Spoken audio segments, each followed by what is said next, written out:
Hello students, I am your educator Tanvi. So in the last video of chapter 3 Plant Kingdom, we had discussed regarding algae and just a brief introduction we had, and we talked about different classification systems. Here we are going to look regarding the classes of algae. See, the kingdom is Plantae, division is algae. Further, the hierarchical classification if we talk about, the further unit of classification is class. So there are three different classes in algae: Chlorophyceae, Phaeophyceae and Rhodophyceae. So you can see this is the suffix which is used for any class, EAE. So from the terms itself, let us see, chloro refers to the chlorophyll, green color pigment. So it is also referred to as green algae. Phaeophyceae, pheo means brown, so it is also called as brown algae.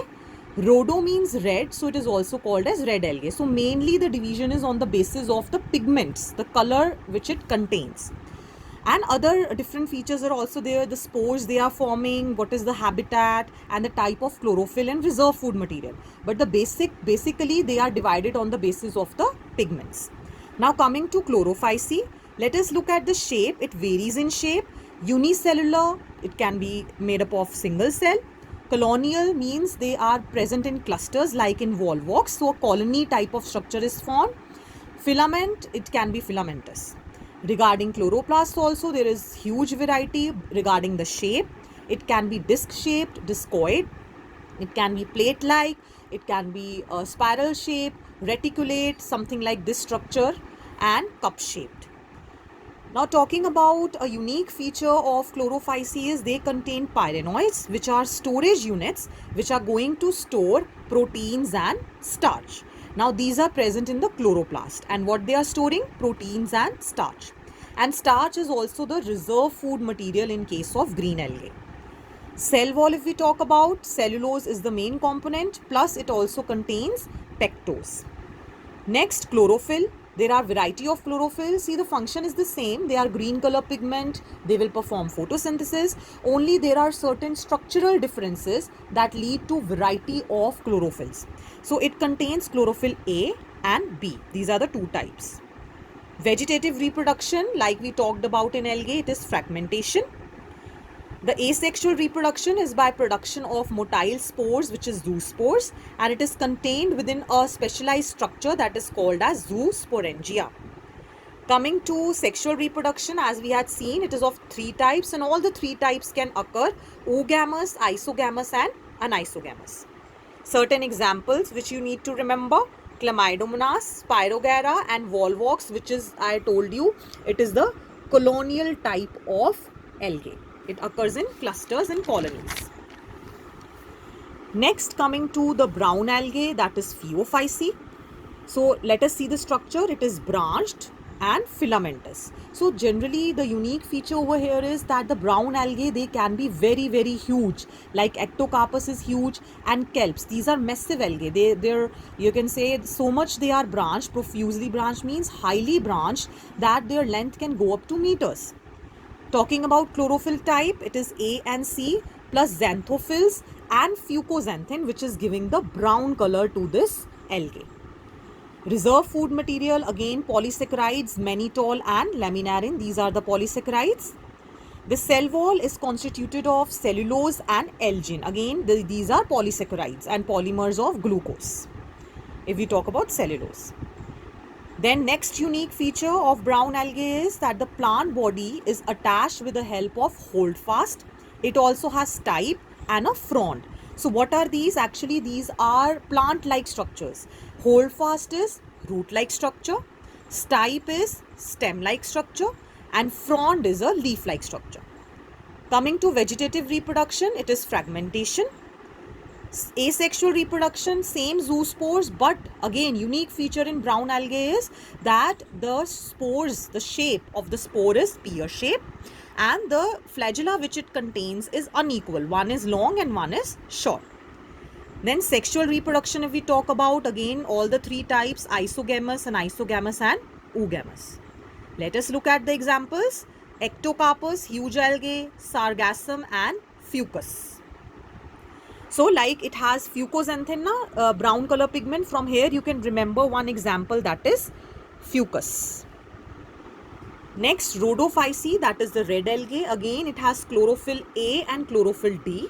But which pigment is giving it the red color? That is R-phycoerythrin. Eryth means red.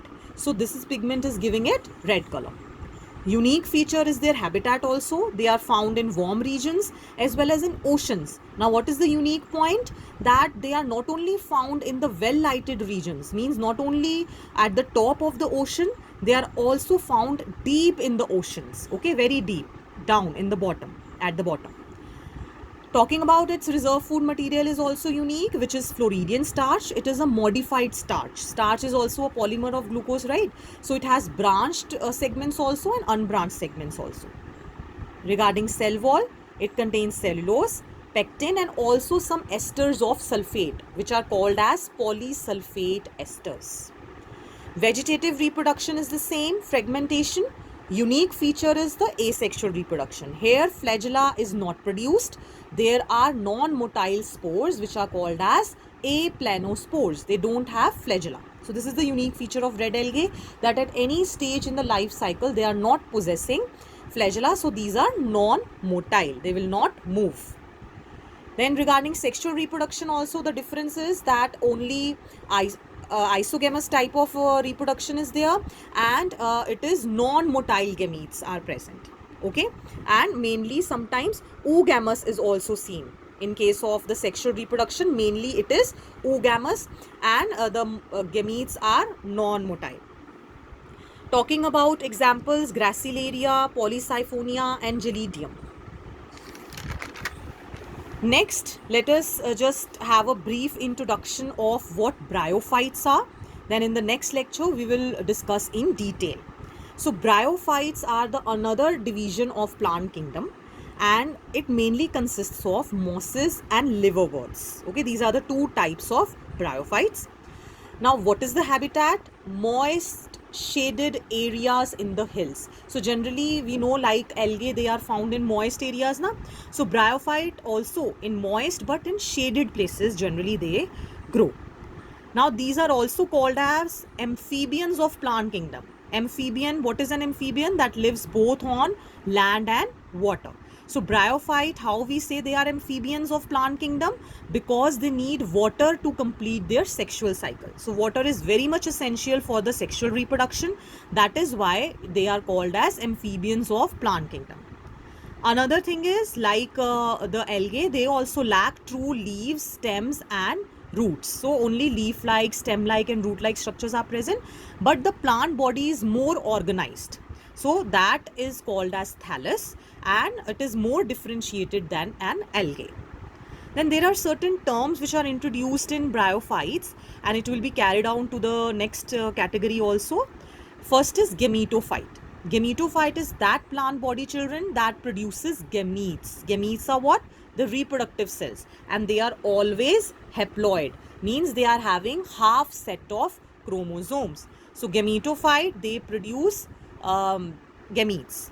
Then sporophyte is the plant body that produces spores. Okay, so generally it is diploid. Next, coming to archegonium. Archegonium is the female sex organ of bryophyte, and antheridium, which is generally the male sex organ. It is, you can say, antheridium is the name of the male sex organ. Coming to flask shaped, archegonium is generally flask shaped. That is what it is talking about. Then sporophyte, which is present in Bryophyta group. This is not free living, means it is always attached to the gametophyte. Point to be noted over here, that sporophyte, which produces spores, it is attached to the gametophyte. So it is not free living, it is dependent on gametophyte. Why? For which purpose? For nutrition.